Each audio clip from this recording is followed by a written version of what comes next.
اللہ تعالیٰ نے اس لیے فیصلہ کیا ہے فَلَا وَرَبِّكَ لَا يُؤْمِنُونَ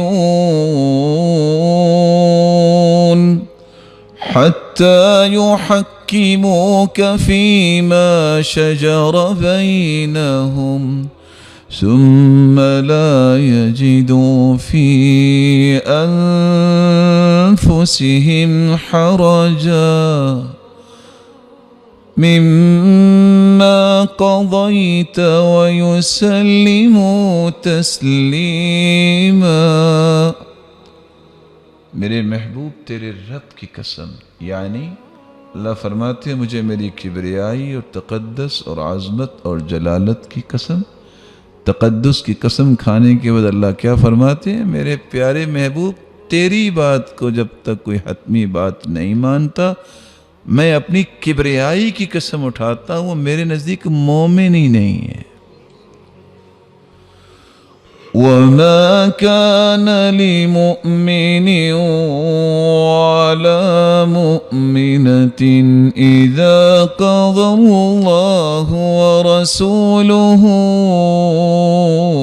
أَمْرًا أَن يَكُونَ لَهُمُ الْخِيَرَةُ مِنْ أَمْرِهِمْ وَمَنْ يَعْصِ اللَّهَ وَرَسُولَهُ فَقَدْ ضَلَّ ضَلَالًا مُبِينًا۔ کسی مومن مرد اور عورت کے لیے جائز نہیں ہے جو سمجھتا ہے میں مومن مرد کہ اللہ کے فیصلہ آئے قرآن کی شکل میں، اس کے رسول کے فیصلہ آئے حدیث کی شکل میں، پھر اپنی مرضی کرے۔ جو ایسا کرتا ہے اس نے اللہ کی بنا فرمانی کی، رسول کی بنا فرمانی کی، اور اس سے بڑا دنیا میں کوئی گمراہ نہیں ہے۔ اللہ ذوالجلال ہمیں گمراہیوں سے بچائے۔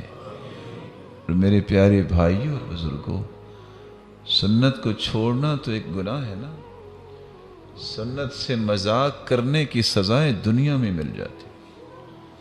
صحیح مسلم کی روایت میں ایک بائیں ہاتھ سے کھانا کھا رہا تھا، جس کو آج ہم سوچتے نہیں کہ بچے کیا کر رہے ہیں، تو اللہ کے رسول نے فرمایا کل بھی امین، ایک دائیں ہاتھ سے کھاؤ۔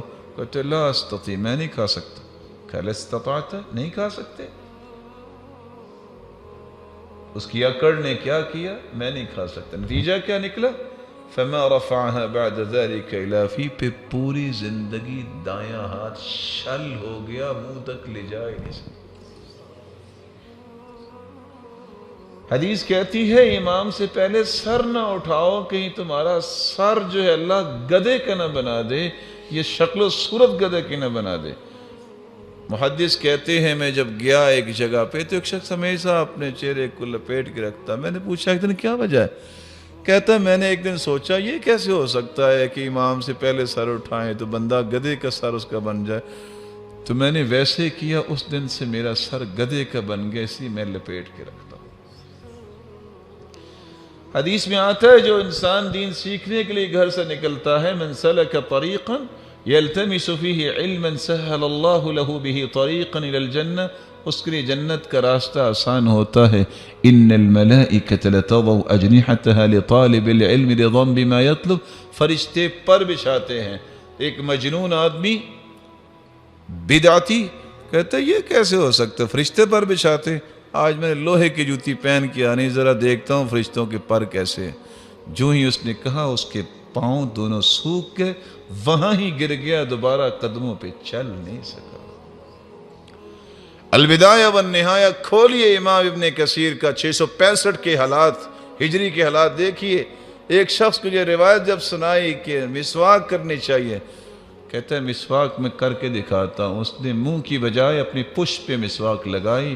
راوی کہتے ہیں کہ جو ہی اس نے ایسا کیا چیخنے لگ گیا، اور اس کی پشت سے ایک ایسا نکلا جانور جس کی لمبی دم تھی اور خرگوش جیسی پشت تھی اور چار اس کے دانت تھے، مچھلی جیسا اس کا منہ تھا، اور اس نے چیخ لگائی اور اسی طرح چیختا چیختے ہی مر گیا۔ اللہ کے رسول نے فرمایا کہ اگر آپ نے بکری خریدی ہے، نہیں آپ کو پسند آئی، کہہ کے آئے ہیں، تو جو آپ نے دودھ دھویا ہے آپ کو ایک ساتھ دینا ہوگا۔ آج لوگ کتنے کہتے ہیں کہ نعوذ باللہ ابو ہریرہ کی تو فقہ ہی نہیں ہے، اس کو تو نعوذ باللہ پتہ ہی نہیں ہے، تو وہ شخص بولنے لگا سیدنا ابو ہریرہ کے متعلق، چھت سے ایک سانپ آیا، اس نے ڈنگ لگا، وہاں ڈھیر کر دیا۔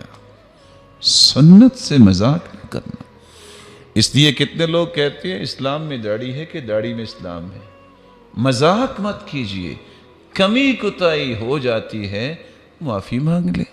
جو شخص یہ کہہ دیتا ہے یہ کمی ہے، اللہ تعالیٰ میری اصلاح فرمائے، اللہ اس کی ضرور اصلاح فرمائیں گے، لیکن مذاق نہ کیجئے۔